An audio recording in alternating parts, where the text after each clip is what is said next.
Gang, gang.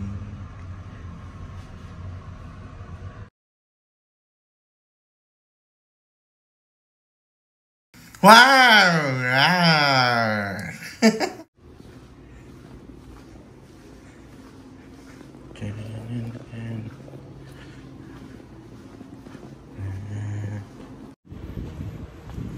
Hi! Welcome back. 12 past na ng tanghali. And nag-noodles lang ako kanina. Lalabas ako, punta akong Ramania or somewhere may kainan. Gugutom ako.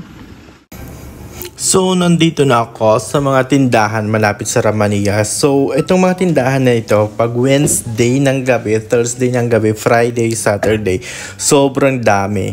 Sarado pa ibang establishment kasi maaga-aga pa ako. Kasi ang usual na bukas ng mga tindahan dito ay alas 4 ng hapon, alas 6, ganyan. So, ito na yung Ramania. Ito yung side, pinakang side ng Ramania, papunta sa mga bilihan ng cellphone. So, papasok tayo sa Ramania.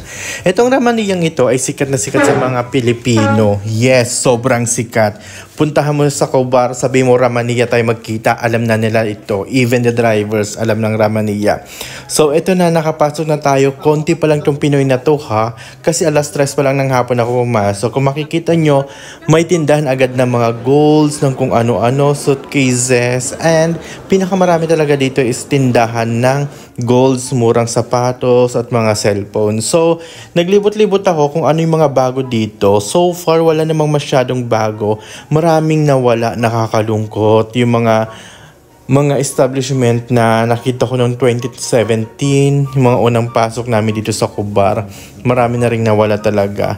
And yung iba, sarado pa because sobrang aga pa, alas 3 pa nga, kasi alas 4 ang bukas nila. So, ayan yung Milan na yan. Dati wala pa yan. Etong walang bakanting to, dati may bilihan ng sapatos doon, ngayon wala na. And naglakad-lakad pa nga ako. Nilibot ko talaga yung Ramania kasi nakakamiss ang Ramania. Oo, yung mga bilihan ng sapatos kahit mura, pwede nang pasalubong yun. Marami naman Pinoy na bumibili dito kasi.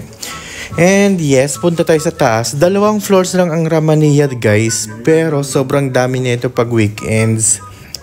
Ayan, may mga bilihan ng damit, may New Balance, may Skechers, and may bench din dito. May murang mga fashion design, mga ganyan. Ito yung bench na puntahan din ng mga Pilipino. Parang hindi nagsawa yung mga Pilipino sa bench, diba? Nakakaloka.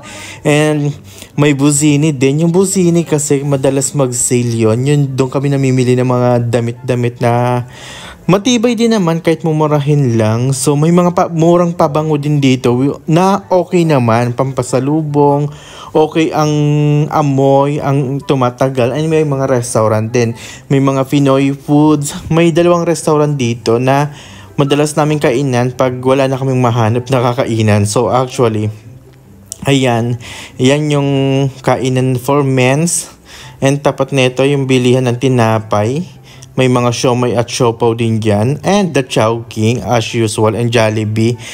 Yan Jollibee yan ay andyan na yan noong 2017 na dumating ako. So andyan pa rin siya ngayon. Medyo kumonti na ang tao. Kumonti na rin ang lamesa nung sa loob. Siguro gawa ng ng COVID-20. COVID-19, sorry. Nabawas ng ng upuan. So ayan. Masaya dito pag Thursday ng gabi, maraming Pilipino, maraming gwapong Pilipinong lumalabas. Anyway, bira kasi makakita ng Pilipino kaya gwapong-gwapo ako sa mga Pilipino. Gusto niya yan. Naghahanap din ako ng mga jojowa dito. Charot! Ano daw? So, ayan yung kabuuan ng ng Ramania. Ang ganda, diba? So, here's the Manila Jewelry, yung madalas namin bilihan ng ng ginto. And now, yan, pauwi na ako. So, thank you so much for watching. Sana nag-enjoy kayo manood ng vlog na to. Naipakita ko sa inyo ang Ramania. Sobrang sikat. Bye! See you next vlog!